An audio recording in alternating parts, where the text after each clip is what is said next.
Urartu was an ancient Near Eastern kingdom that lasted for around 300 years, from the 9th to the 6th century BCE. Over the next 2 millennia, its history gradually faded into obscurity and slipped into the realm of legend. It was not until the 19th century CE, through the efforts of archaeological research, that interest in Urartu surged once again. Though legends still surround the reigns of its kings, there is now no doubt that they truly existed. The revival of Urartu in historical scholarship began when European researchers turned their attention to the writings of the ancient Armenian historian Moses Koronatsi.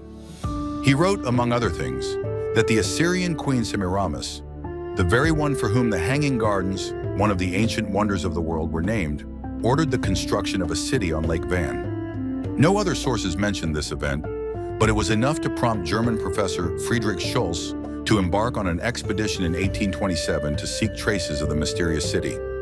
And he found them. Near what is now the modern city of Van, Schulz discovered cuneiform inscriptions, which he copied and sent to Europe. It turned out the cuneiform was not Assyrian. Schulz's discoveries sparked further expeditions by the British, who investigated the Van Rock and uncovered traces of a royal palace. In the 20th century, the search expanded, thanks in part to Russian and later Soviet archaeologists.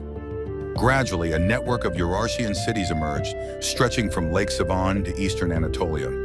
The city atop Van Rock turned out to be one of Urartu's ancient capitals, Tushpa.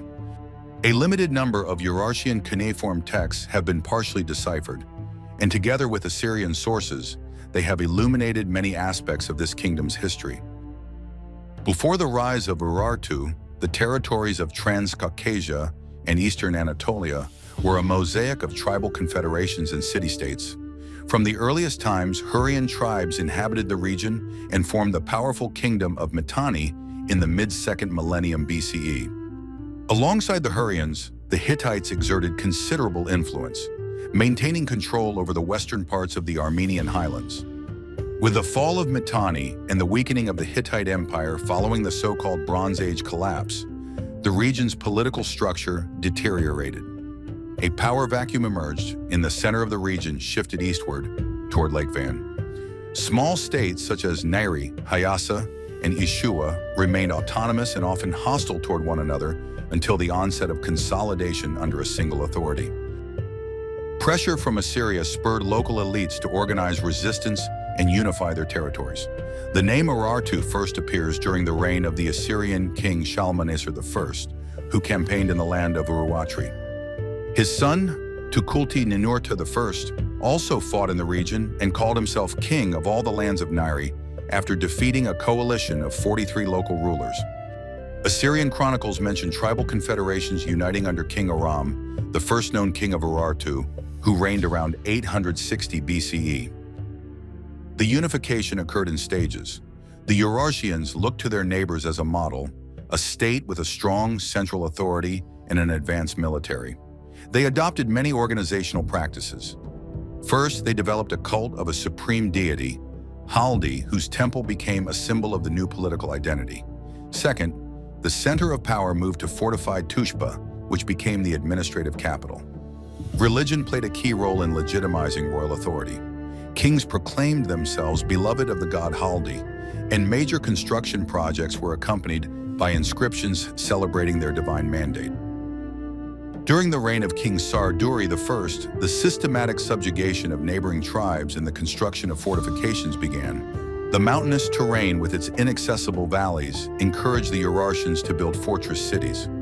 On one hand, this made it difficult for the Assyrians to storm them. On the other, the network of fortresses enabled constant surveillance of enemy movements.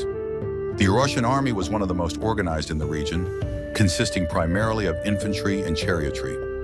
Military campaigns expanded their territory from Lake Urmia to the Euphrates River. Hydraulic engineering projects, such as irrigation canals and reservoirs, including the Menua Canal still in use today, ensured stable agriculture and economic integration. These projects strengthened central authority by creating interdependence between the periphery and Tushpa. By the 8th century BCE, Urartu had become a centralized state with a clear administrative system. The territory was divided into provinces, each governed by an official accountable to the king.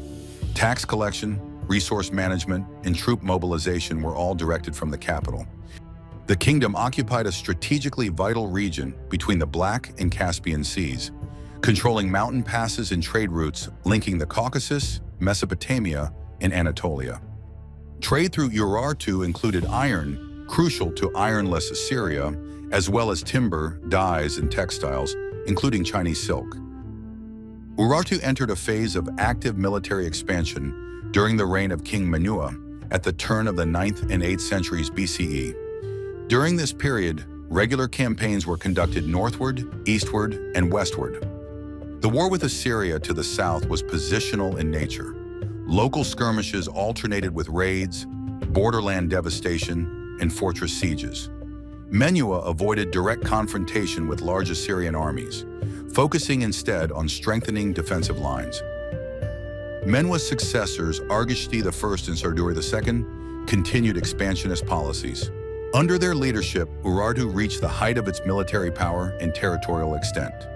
Argishti's campaigns targeted northern Scythian tribes as well as Assyria and its allies.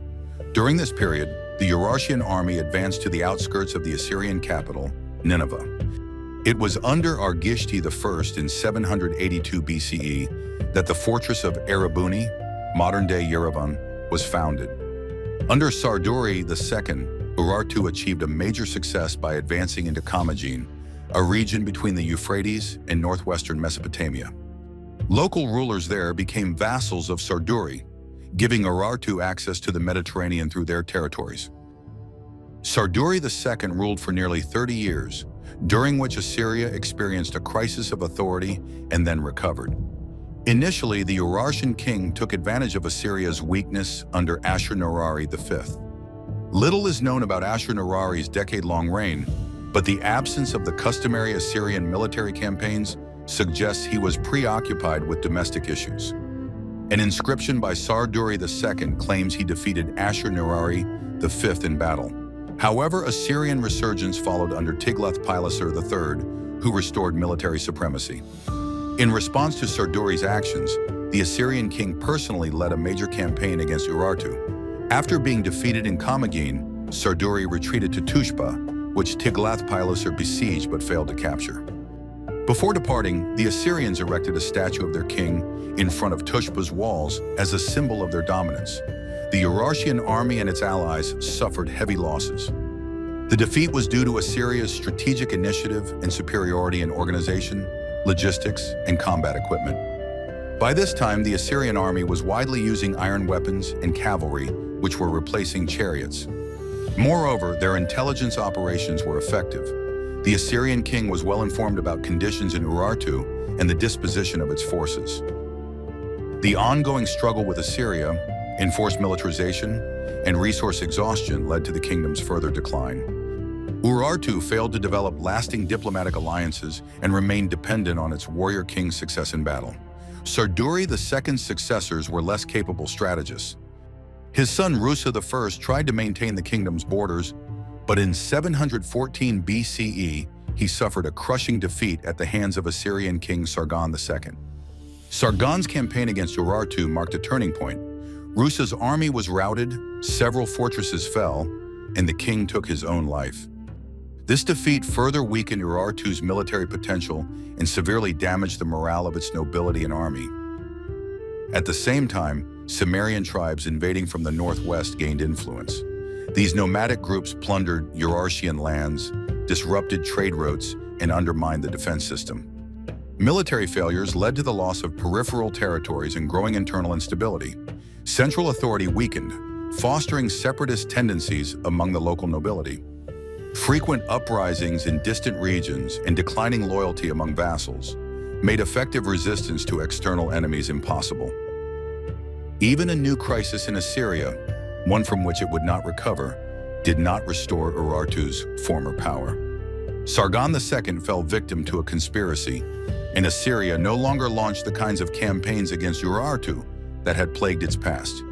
The two states coexisted relatively peacefully for nearly a century. In Urartu, this period saw a resurgence of construction under King Rusa II. During his 25-year reign, he founded several cities, including a new capital, Rusa Hinili, near Tushpa. But the fall of its once powerful neighbor and longtime nemesis did not bring prosperity to Urartu. On the contrary, it lost a buffer against a common new enemy. In 612 BCE, Nineveh fell to the Medes, who soon descended upon Urartu, destroying one city after another. Tushpa, which had never submitted to Assyrian kings, was taken. Additionally, the Scythians and Cimmerians attacked from the north.